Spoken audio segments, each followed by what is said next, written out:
Ok, bom dia.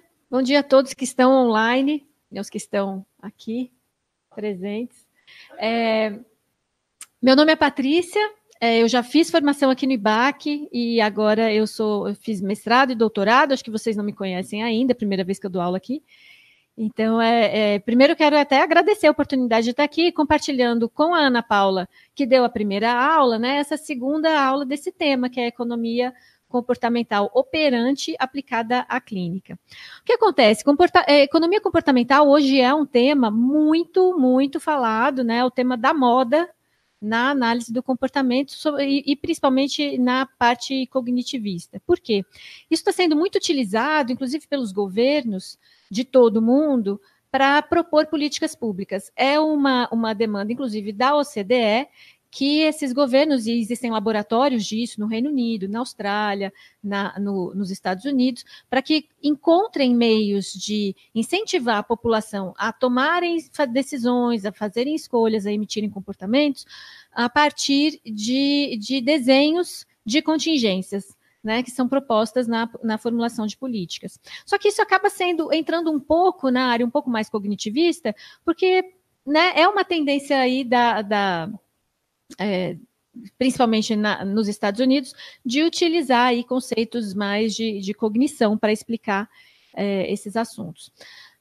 E aí, por isso, a gente teve a ideia, eu e a Ana Paula, de trazer um pouco para a economia comportamental operante, a que fica apenas dentro dos princípios da análise do comportamento. Mas não para falar de políticas públicas, porque aqui o nosso interesse vai ser muito mais de clínica. Então, o que a gente pensou em fazer, e a Ana começou na semana passada, eu vou continuar hoje, é trazer um pouco desses conceitos para a parte clínica, né? Como é que esse cliente que vai ter algumas escolhas vai chegar no nosso consultório? Como é que a gente pode interpretar isso? E os vieses que tanto se fala, né? Que teve Nobel, que foi para o Kahneman em 2002, se não me engano, teve um Nobel para o Thaler em 2017, são psicólogos de economia comportamental que trabalharam com escolhas e, sobretudo, com vieses. E como é que a gente pode interpretar esse viés sob o ponto de vista da análise do comportamento? Então, é esse o pano de fundo da nossa aula, que a gente vai continuar o tema que a Ana falou na semana passada. Ela deu alguns princípios básicos, né, alguns conceitos importantes, e agora a ideia é trazer um pouquinho mais de clínica, complementar aí alguma coisinha, tá bom? Eu já disponibilizei o PDF dos slides, né? E se depois alguém lá nos slides vocês vão ver, tem as referências do que eu estou falando, dos principais autores. Se vocês tiverem qualquer dificuldade em localizar esse texto, esse artigo, é só mandar para mim, né? Um e-mail, vai ser fácil compartilhar, porque eu tenho todo esse material comigo. Então, para quem depois tiver interesse em aprofundar ou conhecer um pouquinho mais, é só me mandar, tá bom? Então tá, acho que uma grande pergunta que a gente passa quando os clientes chegam no consultório é essa aqui, né? O que a gente leva em consideração ao escolher entre as várias alternativas da vida? O que acontece é que a gente sempre vai ter que escolher. Não vai dar para fazer tudo, né? Infelizmente, a vida é curta, o tempo é curto, o dinheiro é curto e as opções são muito maiores. Né? É só você sentar um dia, num sábado à noite, como hoje, chega lá na sua casa, vai ligar a Netflix para você escolher alguma coisa para assistir, e talvez você passe 45 minutos tentando escolher o que assistir, porque tem muito mais coisa do que você tem tempo para ver. Então, necessariamente, a gente vai ter que passar por algumas escolhas ao longo da vida. Né? Escolha de profissão, a gente pode ter várias, mas você vai ter que escolher pelo menos qual fazer primeiro, qual faculdade ir, se você vai fazer psicologia antes, direito depois, ou engenharia depois, ou medicina depois, qual vem antes, qual vem depois, em qual faculdade, enfim. A gente vai ter que tomar decisões porque os nossos recursos são escassos, não dá para fazer tudo. Às vezes, essas coisas podem competir pela nossa atenção, né? Poxa, eu tenho 2 amigos para ver hoje à tarde, qual que eu vou ver primeiro? Então, isso também é uma escolha. Isso também a gente vai ter que tentar entender como é que a gente escolhe entre essas alternativas, que peso a gente dá para cada alternativa e o que ajuda a gente a escolher. E a ideia, então, aqui é compreender como é que como que o nosso cliente tem escolhas dentro da clínica, né? Tentar ajudá-lo a fazer escolhas melhores que maximizem os ganhos que esse cliente tem e minimize as perdas. Então, o comportamento de escolha, e aqui eu tenho um slide que vai mostrar que serve para qualquer coisa, serve para consumo. Se a gente olhar, você está lá escolhendo na feira, o que faz você escolher uma maçã e não outra? Às vezes a gente não consegue discriminar exatamente quais são os elementos que interferem nessa nossa escolha. Pode ser de caminhos, pode ser de destino, pode ser de futuro, né? Todo esse comportamento de escolha, ele acontece de duas formas. Em duas etapas. Primeiro, a gente vai ter um precorrente de busca de informação. O que isso quer dizer? Se você vai no restaurante hoje almoçar, depois da aula, a primeira coisa que você vai fazer lá é pegar o cardápio. É pegar o cardápio para você poder ver o que tem, né? Qual é o preço de cada alimento e o que tem que te interessa mais. Então, você vai pedir para o garçom um cardápio e vai ter esse precorrente de buscar as informações, ler o cardápio, entender quais são as alternativas que estão disponíveis. Se você estiver aqui no supermercado hoje, você vai fazer uma listinha de compras. Você vai ter que dar uma olhadinha quais são os preços. Quando você chegar lá para comprar um pacote de biscoito, você vai ver que tem várias marcas, vários preços, pacotes pequenos, pacotes família. Então, você vai ter que fazer uma escolha a partir dessa informação. Então, você vai buscar as informações que estão disponíveis. Talvez, inclusive, quando você chegar no supermercado, a primeira coisa a fazer vai ser onde fica o biscoito? Né? Em qual corredor tem biscoito? Esse aqui tem arroz, esse aqui tem produtos de higiene, esse aqui tem biscoitos e chocolates. Então, a gente vai ter que buscar essas informações antes de tomar uma decisão, antes de fazer uma escolha. E o segundo ponto, aí sim a gente passa a avaliar quais são as alternativas que estão disponíveis. Bom, eu vou lá no restaurante, eu vou comer uma salada ou vou comer um filé com fritas? Né? A salada me traz alguns nutrientes que o filé com fritas não traz. Por outro lado, talvez o sabor de uma batatinha frita, bem quentinha, né? Pode ser mais interessante do que uma salada, dependendo do seu momento de vida. Se você tiver uma consulta com um nutricionista no dia seguinte, né? Na segunda-feira, você vai ter uma outra escolha. Então, a gente vai avaliar as alternativas que estão disponíveis de acordo com questões contextuais que a gente está passando por aquele momento, né? E a gente não tem escolhas definidas o tempo todo.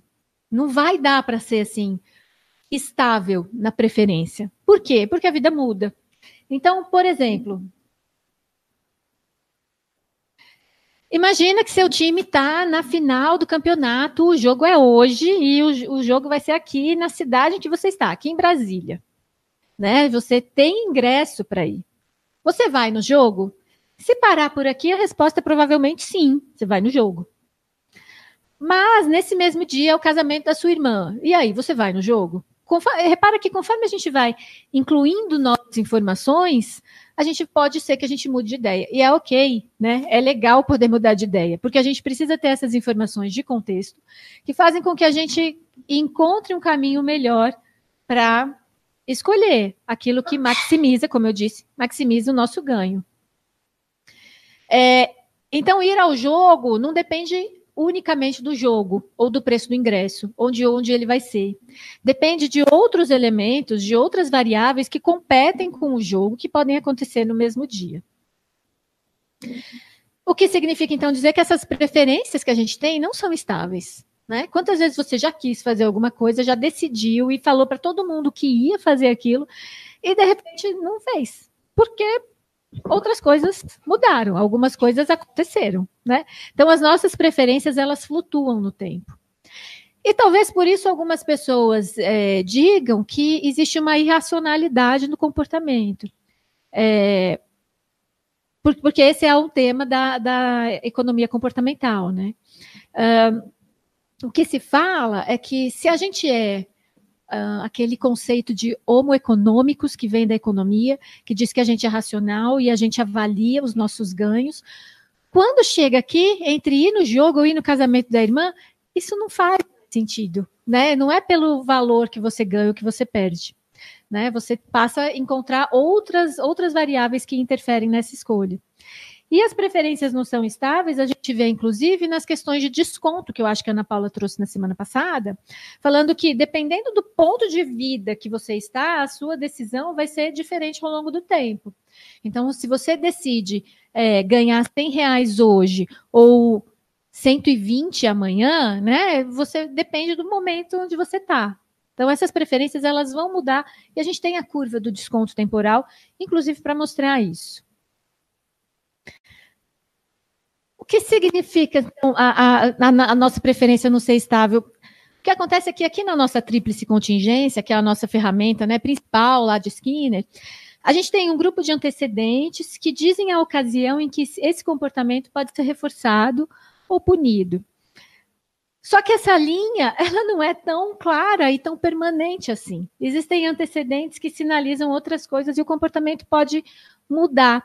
E pensando nisso, o que ficou de fora foram essas variáveis contextuais. Elas vão entrar um pouco em operações motivadoras, né, que vão dar valor para os consequentes, vão dizer que aquele elemento, aquela variável que acontece depois, aquele estímulo que acontece depois, é um reforçador ou um punidor, ele vai aumentar a chance daquele comportamento ser emitido, mas tem alguma coisa a mais, que foi o que o Foxall, em 1990, utilizou para criar esse modelo, para entender um pouco o comportamento do consumidor. Né? É o BPM, Behavioral Perspective Model, que é a principal ferramenta de análise do comportamento do consumidor. Qual que foi a grande diferença aqui do Foxall? Ele começou a entender que a gente não sempre quer o mesmo produto. A gente quer um produto, mas às vezes a gente não compra. Né? Quantas vezes você olha, nossa, que vestido lindo, que sapato lindo, mas alguma coisa não faz comprar, porque ele pode ser muito caro, não quer dizer que você não tenha o dinheiro, quer dizer que você prefira escolher e comprar uma outra coisa em outro lugar. Quando a gente vê comportamento do consumidor, a gente tem pesos diferentes das marcas, né? Talvez para comprar um leite condensado, você prefira uma marca tradicional no mercado, que é a Moça, em vez de uma outra que pode ser tão boa quanto, ter uma qualidade idêntica, mas que talvez você não curta muito, porque não é sinônimo de leite condensado, como Itambé, ou Piracanjuba, ou outras marcas. Então, ele começou a ver que existem coisas que acontecem no comportamento do consumidor e que a tríplice contingência não dava conta de explicar por completo. E aí ele trouxe, então, esse novo conceito, né?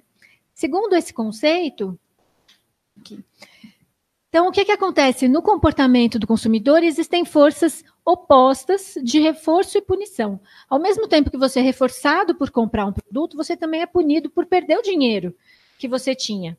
Né? Então, você compra um sapato, significa que não vai dar para comprar uma bolsa, talvez. Né? Você aproxima de um, você se esquiva de outro. Né? Porque a economia implica exatamente em escolhas, porque os recursos são escassos. E aí, Foxall, na década de 90, propôs esse modelo. O que ele colocou aqui? A gente tem um comportamento de consumo, mas esse comportamento de consumo vai ter dois conjuntos grandes de antecedentes.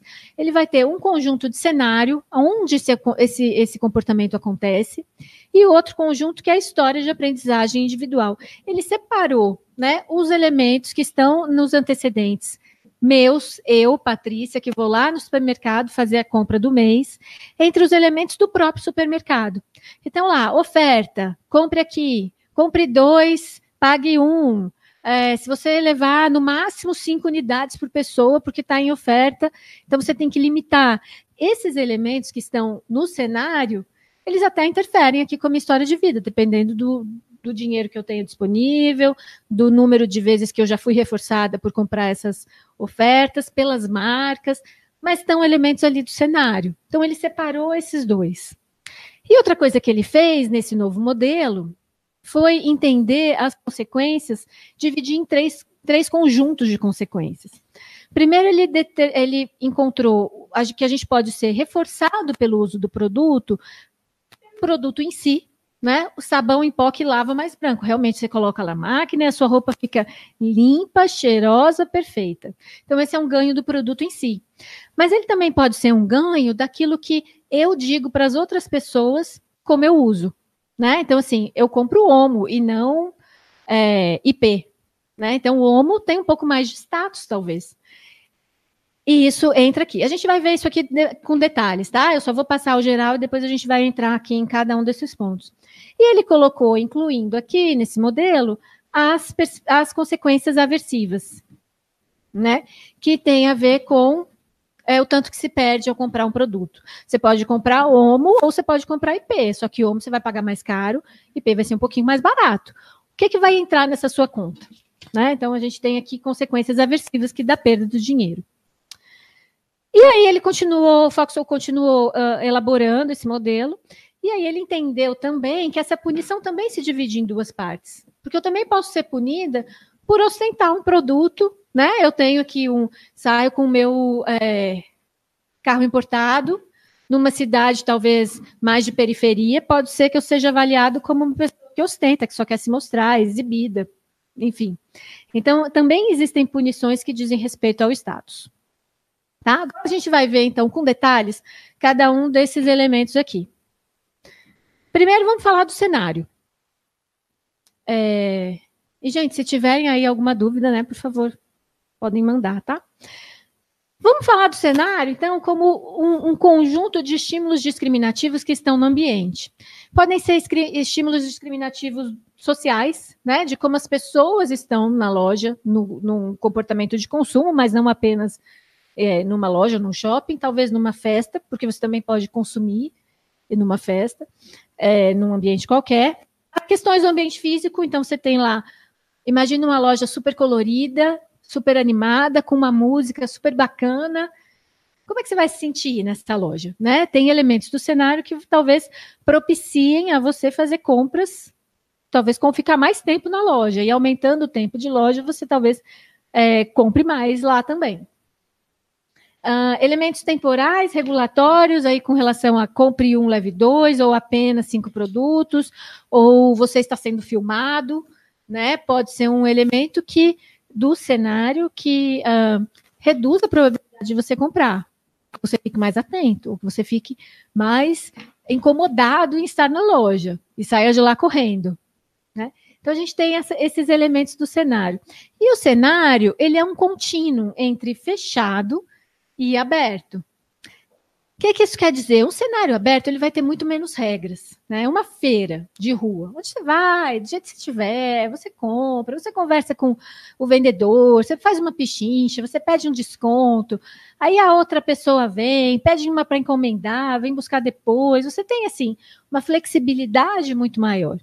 Já um cenário fechado, você tem regras mais pré-definidas, você tem algumas formas de se comportar, já que são previamente reforçadas por você se comportar dessa forma, né? Você já sabe como é que essas regras influenciam o seu comportamento.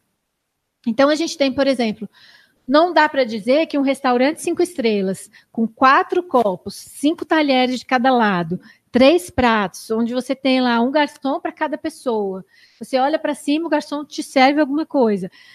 Esse tipo de restaurante, o comportamento que você vai emitir lá vai ser muito diferente do comportamento que você vai emitir numa boca de fumo, provavelmente. Né? Então, essas variáveis de contexto vão interferir.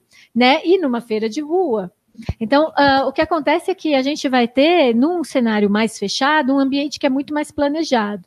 Talvez uma sala de aula seja um ambiente meio num contínuo um pouquinho mais fechado do que aberto. Né? Porque você tem a presença de algumas regras, você precisa chegar na hora, você precisa fazer um dever de casa, você precisa entregar o trabalho, responder a chamada, e você vai receber o reforço para comportamentos bem específicos que você emitir nesse cenário mais fechado. É claro, se você tem reforço para os comportamentos adequados, é bem provável que você tenha uma punição para os comportamentos que se desviam desse adequado. Né?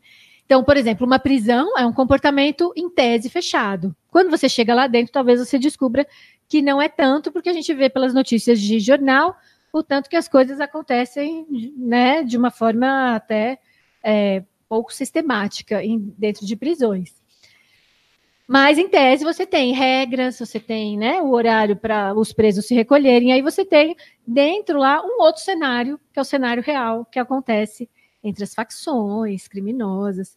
Enfim, a gente pode entender cenário em qualquer ambiente. Dentro de casa, Você pode ter um cenário fechado, dependendo da casa, né, das regras que os pais impõem, como os filhos devem obedecer. Existem cenários super fechados assim. E a gente tem também, por outro lado, os cenários abertos, onde você pode fazer o que você quiser. Uma comunidade hippie talvez tenha um cenário um pouco mais aberto do que um quartel das Forças Armadas, né? Vai ser um pouquinho mais fechado. Sempre é fechado ou sempre é aberto também não, porque mesmo, né, nesses dois contextos você tem variações aí. Mas é por isso que esse é um contínuo entre os dois cenários. E você tem várias alternativas disponíveis para emitir esses comportamentos, né? O que você quer fazer hoje? Posso fazer tudo, posso fazer o que eu quiser. Né? Numa universidade não vai ser assim. Né? Na pré-escola, talvez você tenha alguns comportamentos possíveis, mas também não todos. Você vai ter algumas regras. Em casa, se você mora sozinho, talvez o seu cenário seja super aberto dentro da sua casa. Você pode fazer o que você quiser, na hora que você quiser, porque ninguém manda em você, você que define as suas próprias regras dentro da sua casa. Com ausência de punição, né? Então, a gente vai desses dois cenários, do cenário aberto para o fechado, e aí eu queria trazer, já começando a colocar um pouquinho de casos clínicos, eu queria trazer esse caso de um cliente que eu atendo, que ele é um homem de 40 anos, que nunca namorou, nunca casou, gostaria de. Um caso que eu suspeito que tem aí um pouquinho de Asperger, mas não tem um diagnóstico fechado, porque ele nunca passou por uma avaliação. Isso é só uma experiência que eu vejo a partir de algumas falas que ele tem. E ele diz que o pai dele nunca permitiu nenhum tipo de questionamento. O pai dele sempre estabeleceu todas as regras e todo mundo tinha que seguir, inclusive a mãe. Inclusive, ele é o mais velho, tem duas irmãs. Então, todas as pessoas da casa seguiam aquele cenário super fechado. O que aconteceu com ele hoje? Claro que não é só isso que interfere no comportamento, a gente não vai fazer uma análise assim simplista, que é o pai que fez, então acabou. Claro que tem milhares de outros estímulos que interferem nesse caso, mas basicamente a gente pode ver que viver num cenário fechado, onde o comportamento tem que ser super especificado, né? O que você vai fazer, quando, como, que reforço você vai receber, e os reforços são de pequena magnitude, as punições que acontecem, né, de forma até de maior magnitude do que os reforços. O que fez é que esse cliente tem um comportamento super estereotipado, ele só sabe fazer uma coisa, ele tem muito receio de variar o comportamento, ele espera a punição por variar o comportamento, ele acha que existe apenas uma regra, e isso interfere, inclusive, nas outras interações sociais, porque ele agora está começando a ter alguns amigos, ele está em terapia já há 2 anos, ele está começando a ter amigos, mas mesmo as interações que ele tenta produzir são cheias de regra, tipo, a gente vai se encontrar às 3 da tarde, 3h30, tá atrasado, né? Não pode, como assim? E agora? Tá muito descombinado. Quem que vai trazer o lanche? Como é que vai ser isso? Precisava ter tudo sempre cheio de regras e passo, e não pode deixar um cenário aberto. O que numa amizade é um pouco mais difícil. Numa amizade a gente quer ter um cenário um pouco mais aberto do que fechado. Né? Mas como ele tem uma história de aprendizagem de cenários fechados, esse é o ambiente em que ele consegue entender melhor, né? Ele consegue lidar melhor, ele consegue mapear melhor. É o ambiente que ele discrimina e onde ele sempre foi reforçado por seguir essas regras. E mudar esse cenário agora traz um pouco de desconforto para ele, né? É bastante aversivo tentar viver num cenário aberto do mundo normal, como as pessoas, né, naturalmente vivem, agem, conversam. Não, hoje não vai dar, desmarca em cima da hora. Estou dizendo que é legal, mas é como a gente vive. Então, ele tem muita dificuldade de sair desse cenário fechado que ele ainda vive dentro da casa dele e passar para um cenário mais aberto que exige um outro conjunto de comportamentos na vida social, natural da gente, né?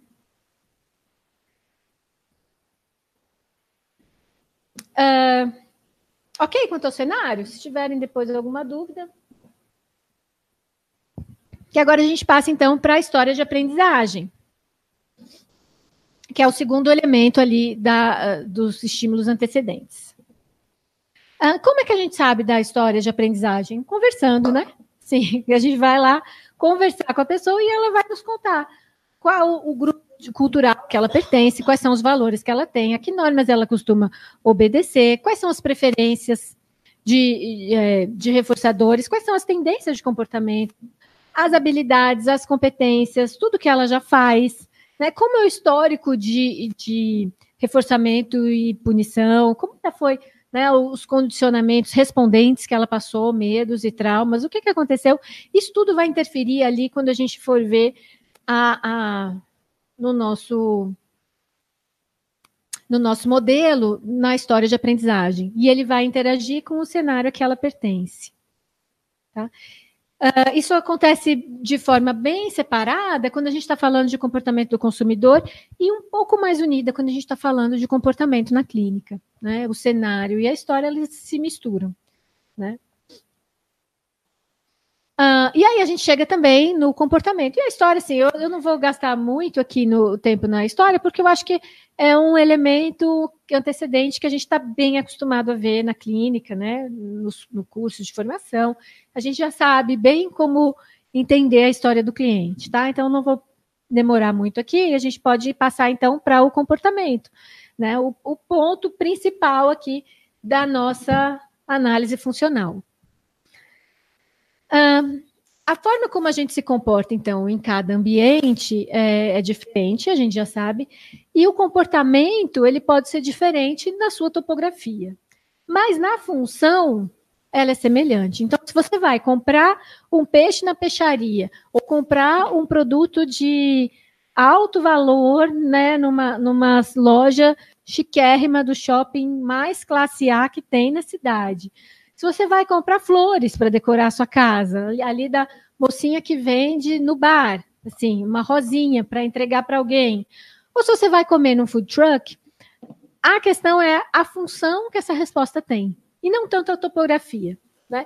Em todos esses casos, o cenário interfere, a sua história de reforçamento em cada um desses pontos interfere também, os reforços ou as punições que você vai obter, elas também são resultado aqui desse comportamento de consumo. E independe da topografia, o que importa mesmo para a gente, como analista do comportamento, é a função que isso tem. Uma outra coisa aqui também que eu acho que é interessante falar no comportamento de consumo é que, às vezes, especialmente no consumo, uma pessoa compra, a outra usa, a outra paga e uma outra decide. Imagina que um netinho está fazendo aniversário e a avó vai dar o presente. Então, a avó vai perguntar para o netinho o que ele quer ganhar. Ele vai dizer, eu quero ganhar um carrinho tal.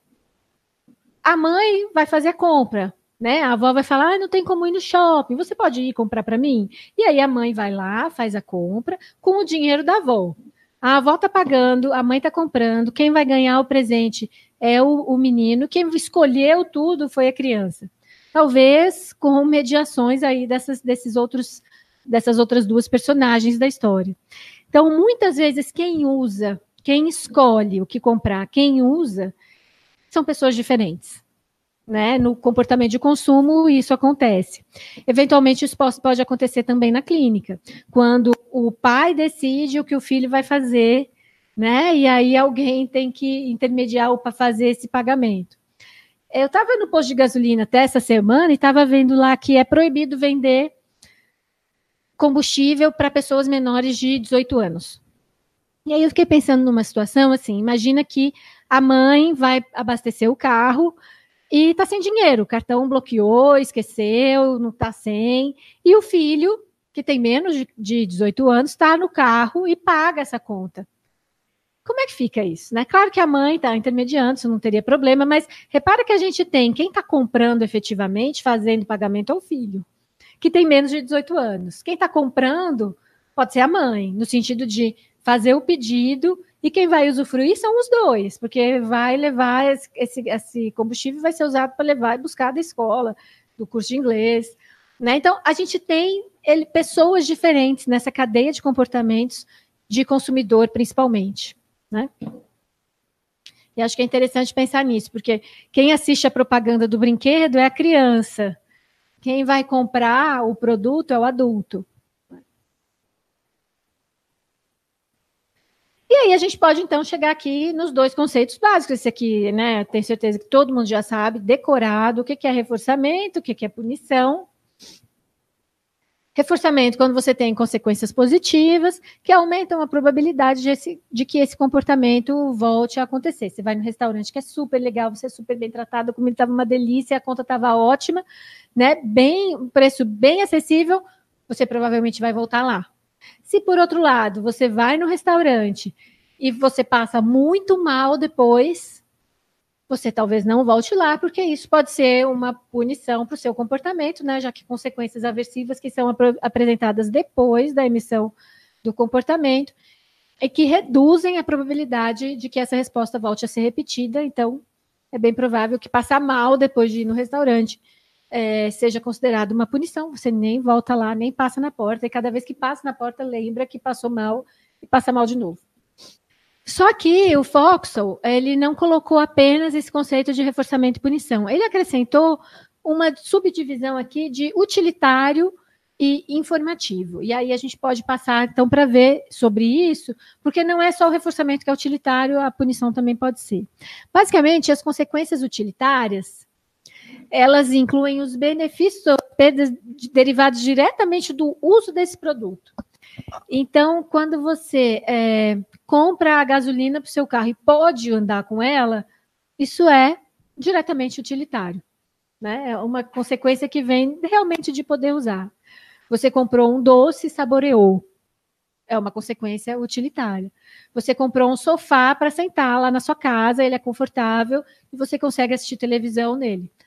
É confortável, né? É utilitário. Então, essas consequências utilitárias vêm do próprio produto.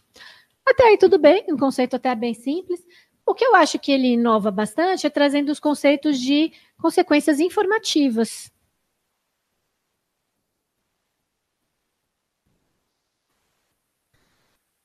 Que tem a ver com o feedback que você recebe do seu grupo social por utilizar aquele produto, né?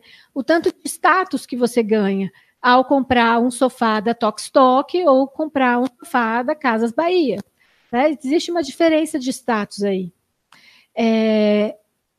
Você vai ser bem mais visto, as pessoas vão falar, nossa, que lindo, que bom gosto, que é excelente essa sua escolha, né? Não é tanto o benefício do sofá. O sofá das Casas Bahia pode ser até mais utilitário em termos de entrega de benefícios, ele pode ser mais confortável. Talvez ele tenha uma punição utilitária mais baixa, porque você vai custar mais barato, você perde menos dinheiro. Mas e o status? Né? Quando você chegar lá na sua casa e convidar seus amigos, o sofá da Casas Bahia não vai entregar o nível de reforçamento informativo que você gostaria. Né? Ao contrário, dependendo do grupo social em que você pertence, talvez um sofá da Casas Bahia você sofra uma punição informativa, porque, puxa, você com tanto dinheiro vai comprar um sofá dessa loja, né? Talvez gere um pouco de punição por isso. Então, o que a gente tem é um grupo de consequências informativas que dizem respeito muito mais à imagem, ao valor social que você tem, e um grupo de consequências utilitárias que dizem, sim, respeito a esse produto, né, ao elemento, ao estímulo mesmo reforçador que você consome, ou punidor. Então, só para a gente fazer aqui um exercíciozinho para comparar os utilitários e os informativos, o que a gente tem? Por exemplo, suponha que você vai comprar um carro da Fiat e está comparando para ver se você quer comprar um BMW, né? Qualquer um dessa marca. Como reforçador utilitário, o que a gente tem é que os dois entregam a mesma coisa. Eles te levam de um ponto A para um ponto B em pouco tempo. Então, o transporte é igual. Os dois têm ar-condicionado, têm direção hidráulica, mesma coisa. Mas com relação ao reforçador informativo, o Fiat pode dar alguma estima social, assim, pelo menos você tem um carro, né? Pelo menos talvez você não precise andar de ônibus, talvez isso já eleve um pouco o seu valor dentro de uma determinada classe, mas o BMW com certeza vai te dar muito mais prestígio, né? Nossa, que carrão, é o que as pessoas vão provavelmente dizer. Talvez até desperte um pouco de inveja dos outros, né? Enfim. A gente tem, por outro lado, os punidores utilitários. Esse aqui tem um baixo custo. Então, esse aqui tem um punidor mais baixo, né? Por outro lado, esse aqui tem um alto custo, inclusive de manutenção. Depois você vai ter que trocar óleo, vai ficar quase, né, muito caro. Se você tiver um acidente, o seguro, tudo que fica associado a esse carro vai ter um custo mais alto. Ou seja, você vai ter uma punição maior, um estímulo punidor maior. Provável aqui. Não, no entanto, não quer dizer que você não vai comprar. Né? Um estímulo é uma consequência aversiva que pode diminuir a probabilidade de você comprar o segundo, né? Mas assim, até aí você pode comprar o primeiro. O que vai definir aqui é um pouco esse jogo de aproximação de esquiva, vai colocar tudo isso numa balança. Um pesa para cá, o outro pesa para lá, né? E como o estímulo punidor informativo, a gente pode dizer que o Fiat vai ser muito popular. E esse BMW você pode ser punido de uma forma por acharem que você está ostentando, levando um BMW para a faculdade. Né? Então, repara que a gente pode ver um pouco de cada um, dependendo da forma como a gente analisa, sobretudo com relação ao grupo que a gente pertence. Ok? A gente tem muito de reforçamento social, o conceito de reforçamento social está muito ligado às consequências informativas do que a gente vive, né? Assim, dos comportamentos que a gente tem.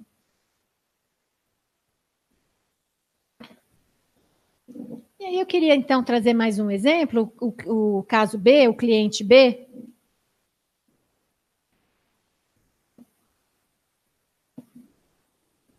Eu acho que a pilha aqui está um pouquinho fraca, porque ele está demorando um pouquinho para passar.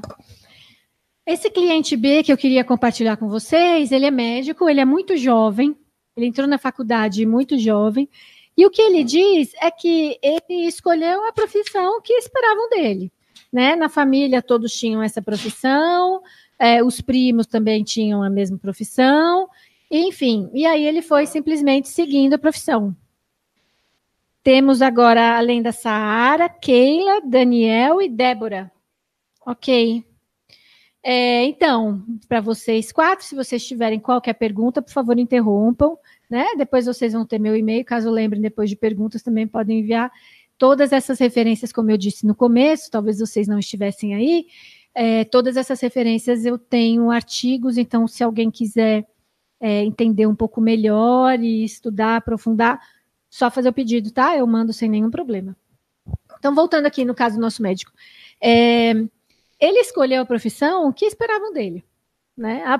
Ele escolheu a profissão que tinha o maior reforço informativo possível, porque hoje qualquer adolescente que passa numa faculdade para fazer medicina, e ele passou muito jovem, porque ele, né, é jovem ainda, ele vai ser super aplaudido. Vamos dizer que é muito inteligente, vamos dizer que ele vai ser excelente profissional, né? E o reforçamento social que vem contingente a passar no vestibular de medicina é imenso.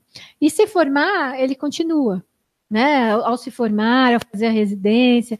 Então, ele escolheu a profissão, não tinha outra ali. Ele só podia ser reforçado. Escolher qualquer outra profissão diferente da medicina seria uma punição informativa muito grande. Né? Iam dizer, mas como? Você é um desperdício do seu talento, você é um menino tão inteligente, como é que você não vai? Repara que essa punição informativa acontece bastante, né, na nossa vida cotidiana.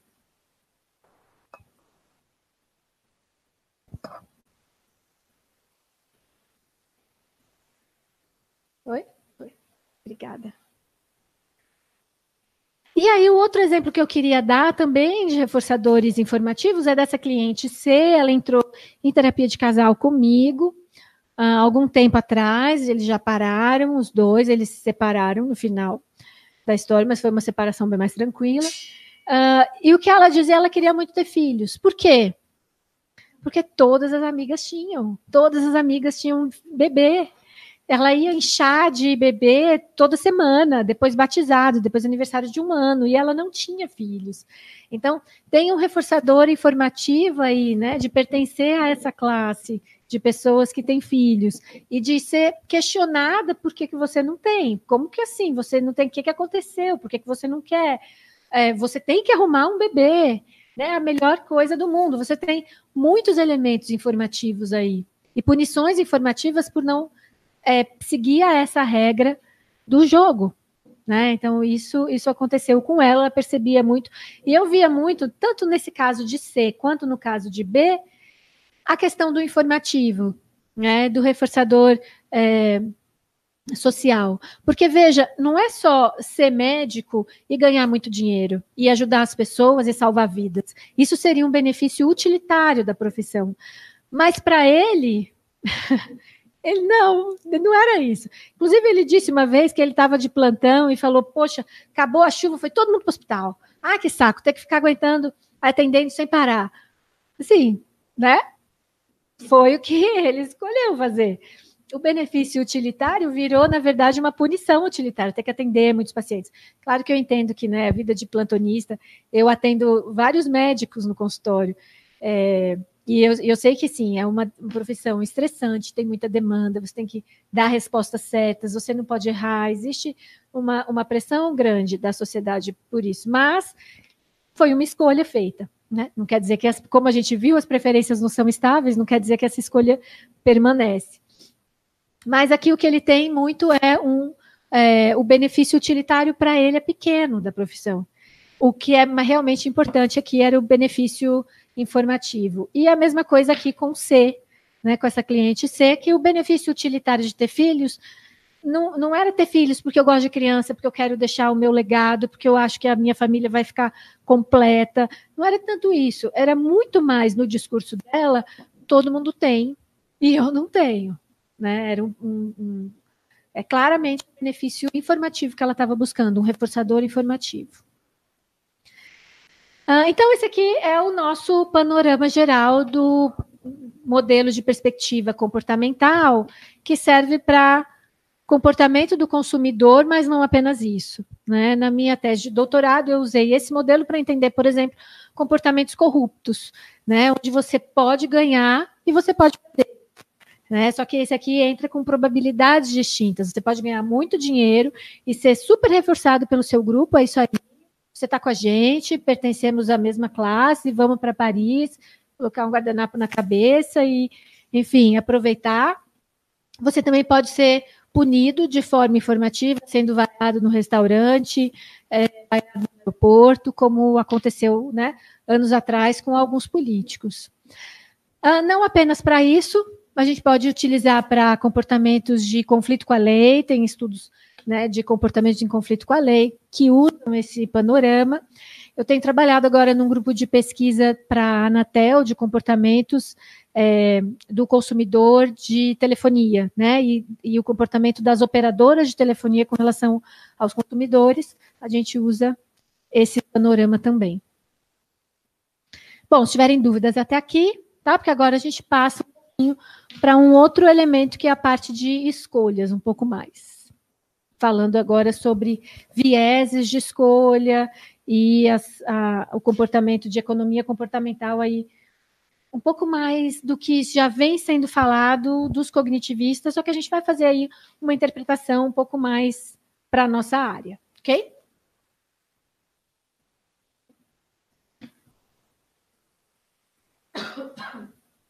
Então, como a gente sabe, né, uma escolha, uma renúncia. A vida é assim, né? Se a gente pudesse escolher tudo e sair com todas as nossas escolhas, mas não. Você vai no restaurante self-service, não vai dar para comer todas as coisas que tem ali. Você vai ter que dar uma olhadinha e pegar um ou não pegar outro, porque o estômago é um só. Né? O tempo é limitado, a atenção é limitada, todos esses recursos escassos, então, fazem com que a gente, ao escolher uma coisa, abra mão de outra. E essa que é a grande dificuldade da vida, porque a gente normalmente não quer abrir mão de muitas coisas, a gente quer só os ganhos e quer evitar as perdas. Só que na vida não dá, então a gente tem que fazer escolhas.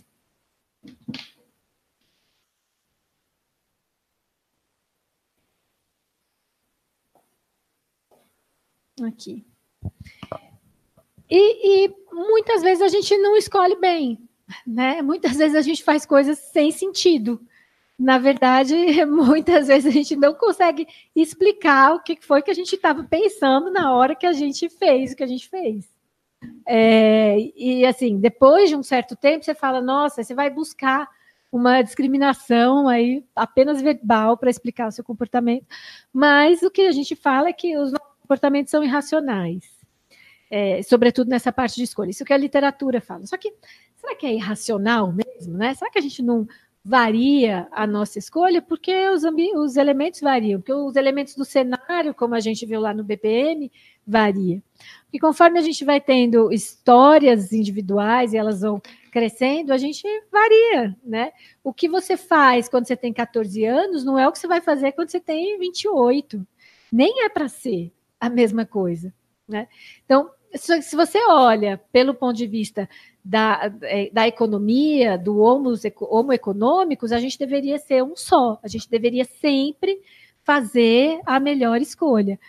Só que na vida não é assim, né? Então, se fosse assim, ninguém fumaria, todo mundo praticaria exercícios, iria para academia, todo mundo dormiria 8 horas por noite, a gente não ficaria na balada até tarde, sem comer, bebendo muito.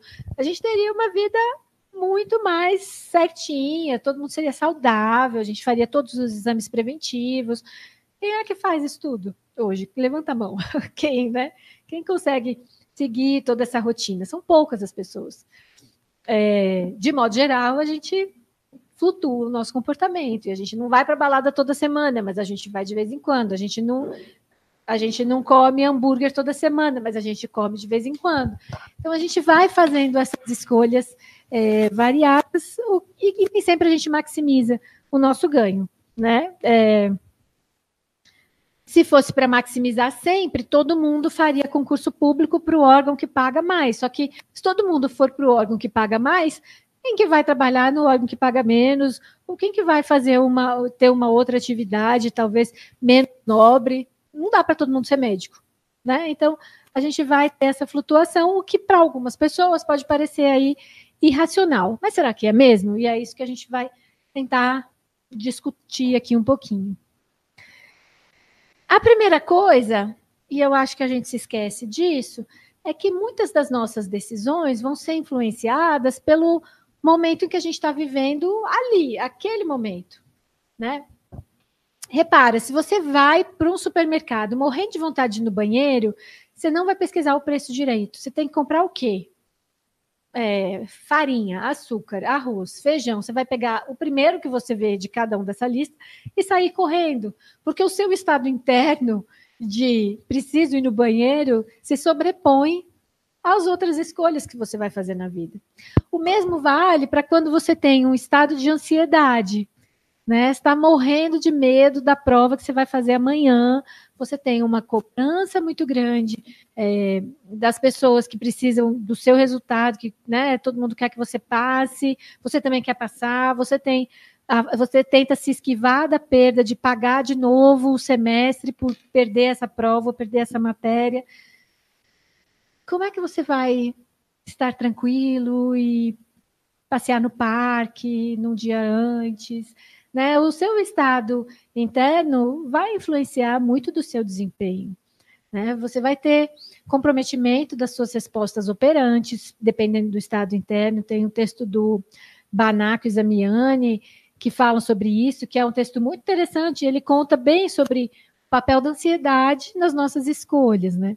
Você reduz a sua efetividade comportamental, você reduz a atenção, você não vai ver todos os estímulos, porque você não tem o comportamento de atenção e de discriminação dos estímulos que estão ao seu redor, você vai ficar muito mais voltado para aquilo que você está sentindo, e com isso você perde a habilidade de entender o ambiente e dar uma resposta mais adequada. Então, isso faz parte da escolha também, né? A gente esquece de considerar um pouco como é que a gente está sentindo. Todo mundo já foi no supermercado com fome, e todo mundo sabe que quando vai no supermercado com fome, o que acontece é que a gente compra mais, né? A gente gasta mais, a gente compra coisas mais calóricas, existem pesquisas, inclusive, sobre isso, que a gente compra mais e pior, né? A gente não vai comprar menos fruta, a gente vai comprar mais alimentos que já estão prontos para consumo rápido, embora a gente nem consuma imediatamente esse alimento no próprio supermercado.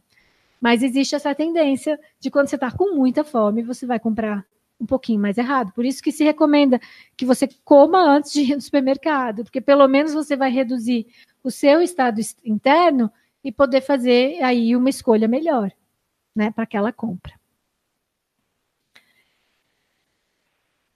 E muito do que a psicologia cognitivista fala, ela classifica o que a gente faz, os nossos padrões de escolha, em vieses e heurísticas. Foi baseado nisso que o Kahneman, inclusive, ganhou o Nobel.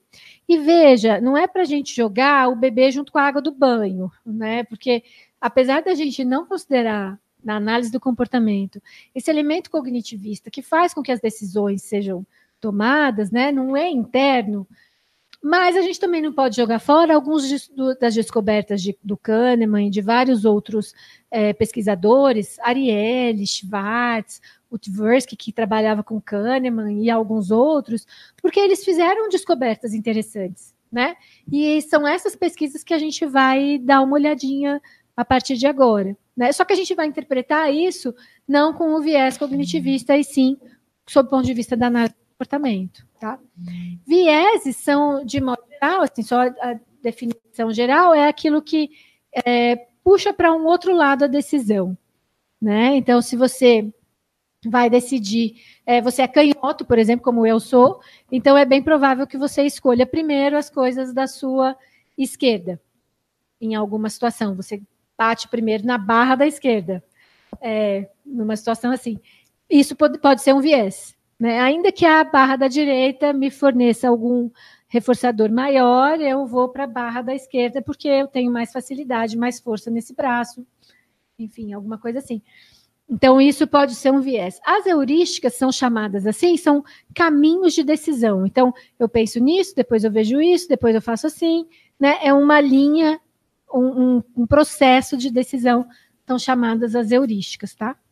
Mas a gente não vai se preocupar muito com esse nome, porque é só o nome que eles dão e a gente só vai aproveitar aqui para explicar um pouquinho que existem centenas de vieses e de heurísticas mapeados pela psicologia cognitivista.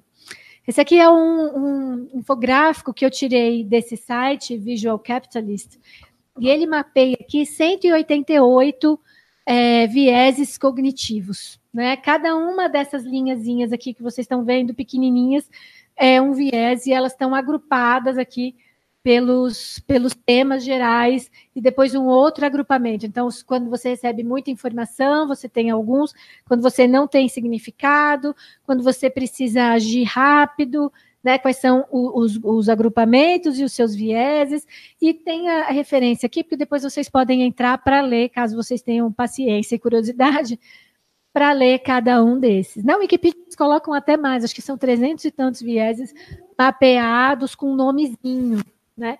E claro que a gente não vai falar de todos, seria impossível e nem faz sentido, porque muitos vão se repetindo, é tanto viés que será que a gente age sem eles, né? Talvez não.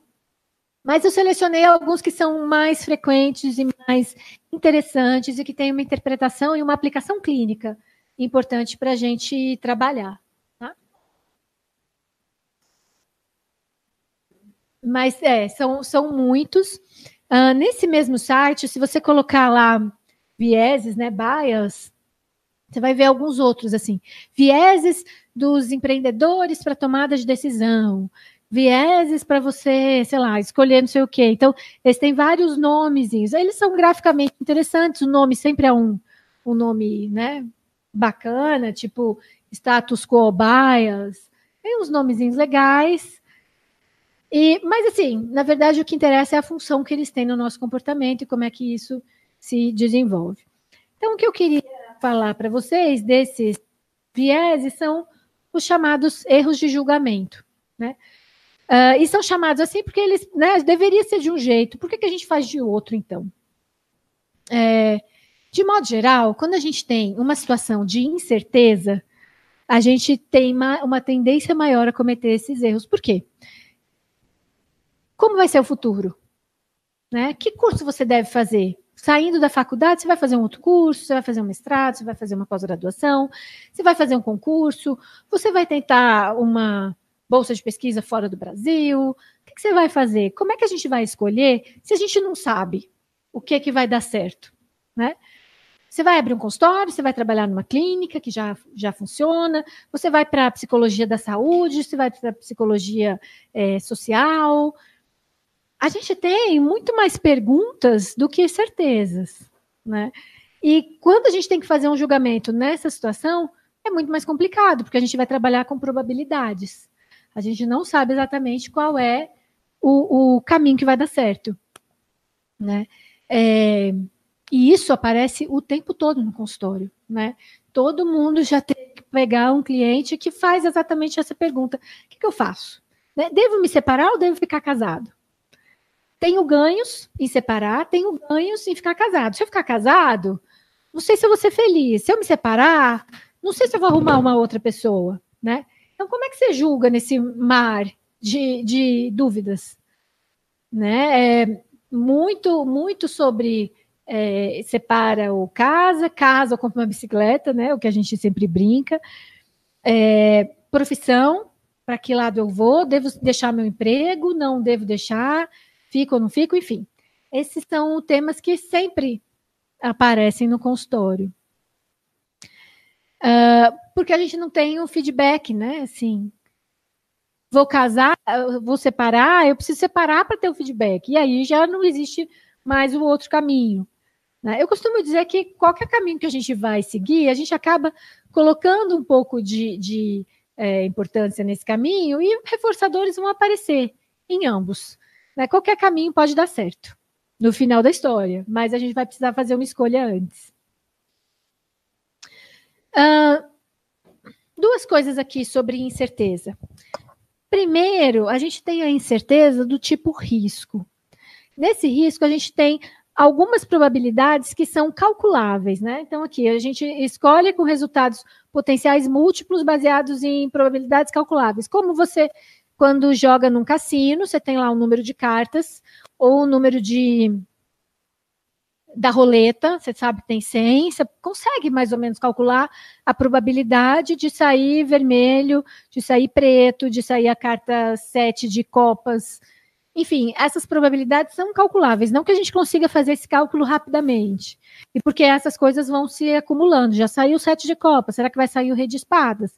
Mas é possível, se você tiver um softwarezinho, você consegue facilmente calcular isso. Você consegue calcular também, por exemplo, com relação à bolsa de valores. É um comportamento de risco jogar na bolsa? Sim, é. Mas você consegue calcular a partir de questões da história da empresa, de balanço, né? Você tem informações aí que vêm desse ambiente. O que acontece? Às vezes você tem mudanças grandes, drásticas, né? Por exemplo, uma operação que prende o dono da empresa faz o valor da ação cair muito. Então, existe aí sempre um risco, mas existe uma probabilidade que pode ser calculada. Esse é o risco. O outro elemento é a ambiguidade. E essa a gente não tem muita forma de calcular. Por exemplo, qual é a probabilidade de você ser feliz no amor?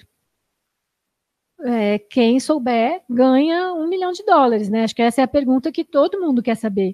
Né? A gente tem aqui múltiplas possibilidades com resultados e as probabilidades são desconhecidas. Eu não sei qual a probabilidade de ser feliz. Pode ser que dê certo, né? Pode ser que no final da história, e depende até do conceito de ser feliz, mas, enfim, qual a probabilidade da gente encontrar um parceiro ideal? Qual a probabilidade da gente chegar em casa? Eu não sei se vai ter um acidente no meio do caminho, vou ter que fazer um desvio imenso para chegar na minha casa, vai estar com trânsito, vou furar o pneu, né? Você pode ter tanta coisa entre o lugar onde você está e o lugar onde você vai, e essas probabilidades não são conhecidas, porque elas alteram o tempo todo, né? A gente está falando realmente de incerteza contínua.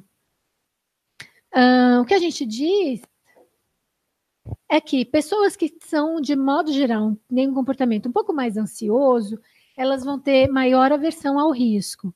Significa que isso é um termo basicamente cognitivista, tá? Mas o que a gente vai dizer? Essa pessoa vai evitar perdas, né? Vai procurar reforços mais garantidos com maior probabilidade e vai evitar punições. É isso que a gente está falando aqui. Com maior intolerância e incerteza. Esse é o nome que se dá, que os cognitivistas dão, mas que para a gente vai ter que fazer esse depara, a gente vai ter que fazer essa tradução comportamental, que é o que a gente vai fazer, então, nos próximos slides, tá?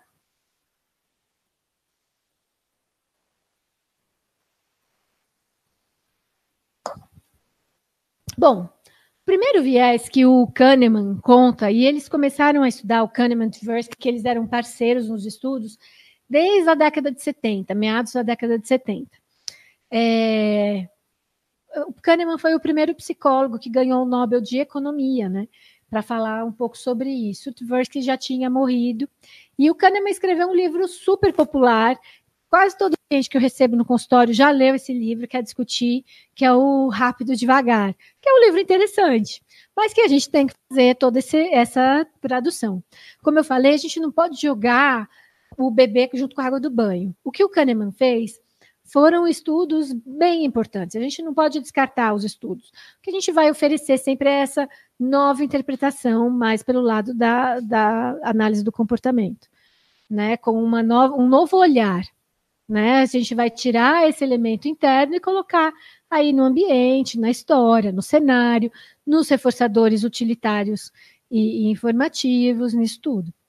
Mas a gente não vai jogar fora o conhecimento que ele proporcionou, até porque, né, ele já ganhou um Nobel, acho que já provou a que veio.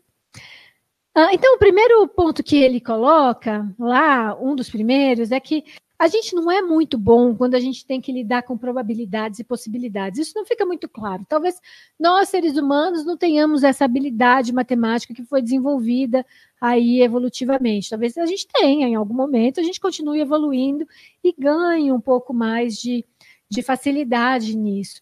Mas, de modo geral, a gente se engana com relação a probabilidades e possibilidades. A gente não é bom. Então, vamos pegar aqui 2 exemplos que ele coloca, né? E normalmente essas pesquisas são feitas assim. Opção A, opção B, o que você quer? E aí eles calculam quantas pessoas vão para a opção A, quantas pessoas vão para a opção B. E aí oferece, então, essa explicação de, então, é isso aqui que faz as pessoas irem para um lado ou para o outro. Depois eles vão fazendo perguntinhas de opções, e as pessoas vão escolhendo. Quase todos os estudos entram um pouco nisso. Mas, assim, essa pergunta, né? Opção A, o que você prefere? Você, Saara, Keila, Daniel e Débora. Vocês escolheriam, vocês preferem ganhar R$4.000 com uma probabilidade de 80% ou R$3.000 com certeza? Vou dar um minutinho para vocês pensarem e para poder dizer que se vocês forem como a maioria, quase todos escolhem R$3.000 com certeza, né? Melhor garantir o pouco, um passarinho na mão do que 2 voando. Prefiro ganhar 80%, 80% da amostra prefere ganhar R$3.000 com certeza. Sim, Sara, claro, concordo, eu também escolheria isso. Existe 20% aí que a gente não sabe por quê, que aí é o que o Kahneman vai dizer que são pessoas mais prone to risk, né, que têm menos aversão ao risco, esqueci a palavra como fala em português, mas é que são mais dedicadas ao risco, que vão topar, 20% topa, talvez um de vocês 4, tope 80% de chance de ganhar R$4.000. Topou 3.000, tá? A gente já tem 50% da nossa amostra aqui, né?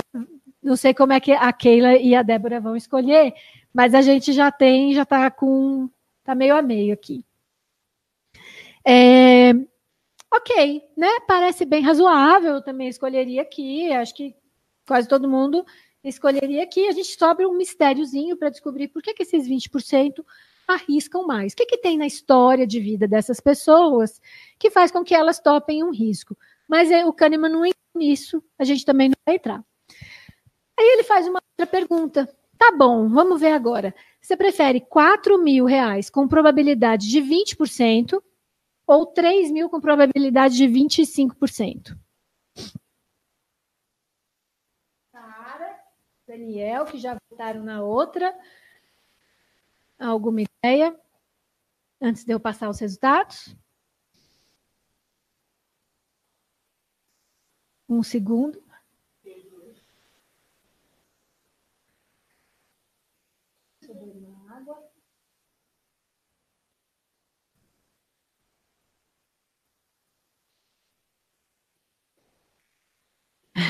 Tá difícil, né? Porque assim, tem que fazer o cálculo aí. Calculadoras na mão, 4 mil com probabilidade de 20 ou 3 mil com probabilidade de 0,25. Aham. Compreensível, Sara. 4 mil. Daniel vai para cá. Sim, uma boa parte foi para cá, né? E aí que entra o que o Kahneman falou que não é bom na escolha, porque se você fazer a conta, né, literalmente, com todas aquelas fórmulas matemáticas, você vai ver que aqui você tem uma probabilidade um pouco maior de ganhar menos, né? E aqui a probabilidade um pouco menor de ganhar mais, mas assim, você tem menos chance no final de ganhar 4 mil. Você tem mais chance de ganhar 3. Só que assim, já que você vai arriscar, vamos arriscar no mais, né? Se você tiver que apostar a ficha, aposta aqui. Se você vai perder de todo jeito, porque a probabilidade maior é de perda. Mas já que você vai perder, então vamos apostar para perder. Se ganhar, ganha um pouco mais do que a perda. E ele começa a ver que as probabilidades vão se alterando. Esse estudo é de 79, né? Foi um dos primeiros estudos que ele fez. Ele começou em 74, o primeiro. Então, isso ainda estava lá no comecinho da carreira deles, né? Agora um outro, tá bom, né? Número talvez seja difícil da gente verificar. E se a gente não falar de número? Vamos falar, ó, agora você tem 50% de chance de ganhar uma viagem de 3 semanas pela Inglaterra, França e Itália. Né? Julho está chegando, época de férias, então 50% de chance de ganhar essa viagem de 3 semanas. Ou você quer ganhar uma viagem de uma semana só na Inglaterra, um único país, com certeza. O que é que vocês escolhem? B, com certeza temos um voto para B, melhor ganhar uma semaninha e garantir. A Inglaterra, ou 3 semanas em 3 países, mais 50% de chance de ganhar. 50% é um prospecto bom. O que o Kahneman fazia é que ele chamava cada um desses de prospectos, né? Então a gente tem vários, a teoria dos prospectos é o livro que ele escreveu e os estudos que ele fez são todos chama prospecto, né? O nome que ele deu. Então você vai lá para a opção A, opção B. Quem responde? Além do voto que a gente tem aqui para opção B.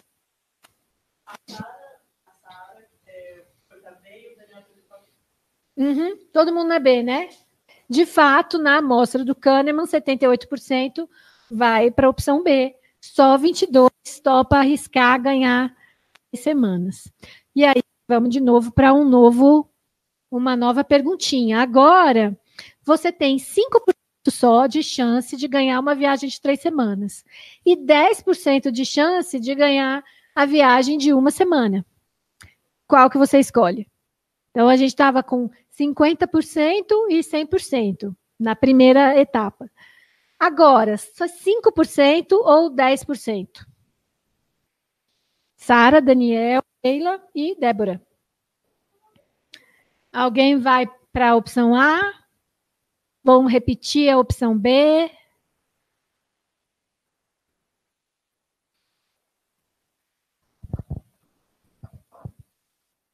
Fica um pouquinho mais difícil fazer essa conta, talvez.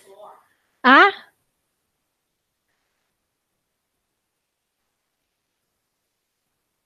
Sara vai responder?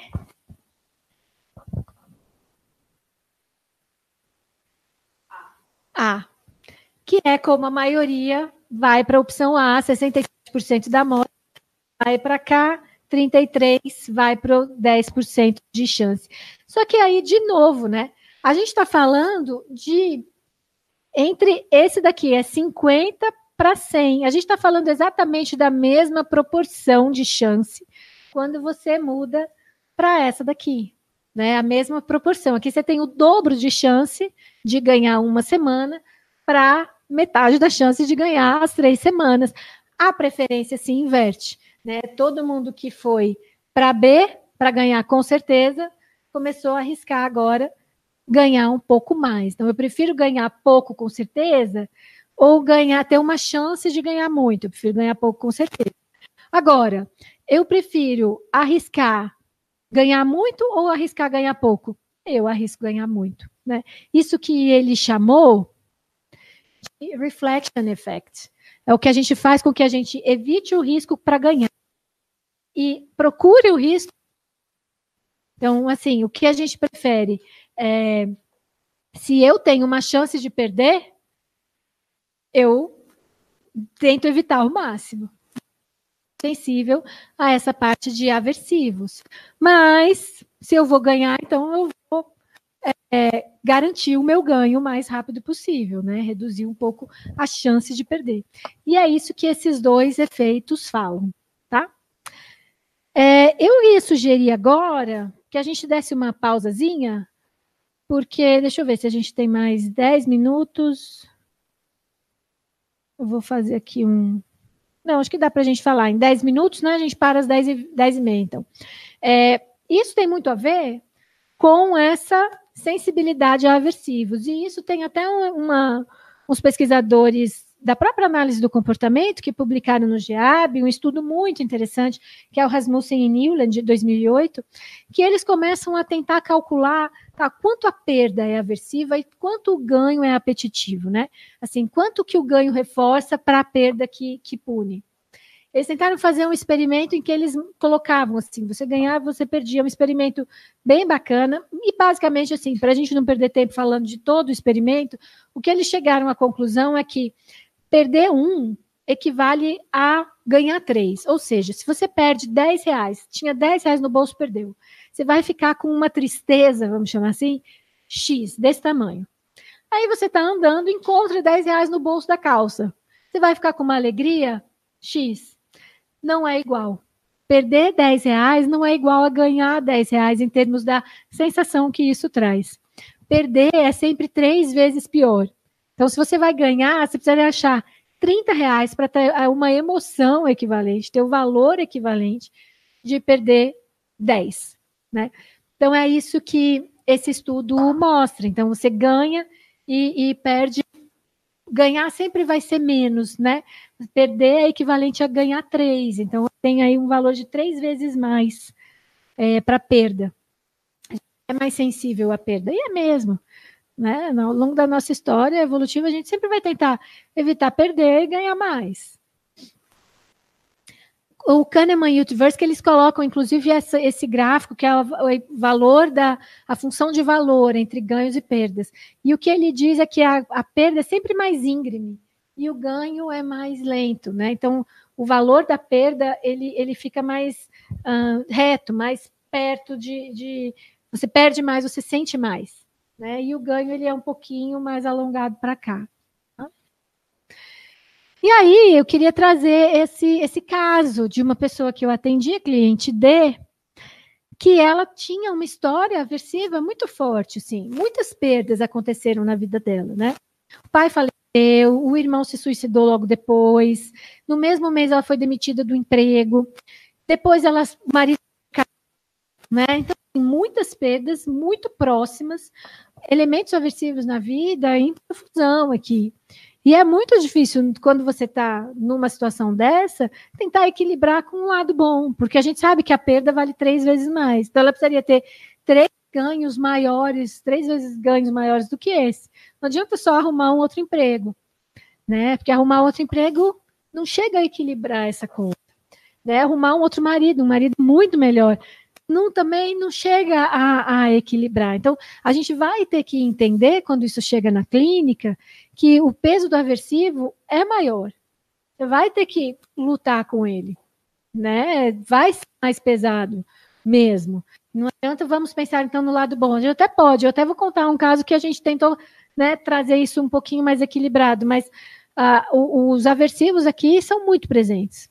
E aí, para você estimular uma variabilidade comportamental que busque novos reforçadores, comportamentos que deem acesso a outros reforçadores, vai ser muito mais difícil, porque é muito compreensível que um caso desse entre em uma situação de depressão, né? Porque você reduz os comportamentos, tudo que eu faço dá errado mesmo, né? Eu nem fiz, quase como um desamparo aprendido, eu nem fiz nada e fui punida todas essas vezes. Então, no desamparo aprendido, né, nos experimentos, os animais se recolhem, eles não variam o comportamento, eles mal emitem comportamento, né? E a tendência é exatamente essa por conta do papel da aversividade, que vai ser sempre maior do que o papel do reforçador. O valor dele, reforçador, é menor do que o valor aversivo. Ok? Acho que agora sim a gente pode fazer, porque eu ainda vou continuar falando de mais alguns casos, né, alguns outros vieses para a gente discutir. Então, acho que a gente pode parar aí uns 10 minutinhos, né? E daqui a pouco a gente volta. Pode ser? Tá bom. Até já, então.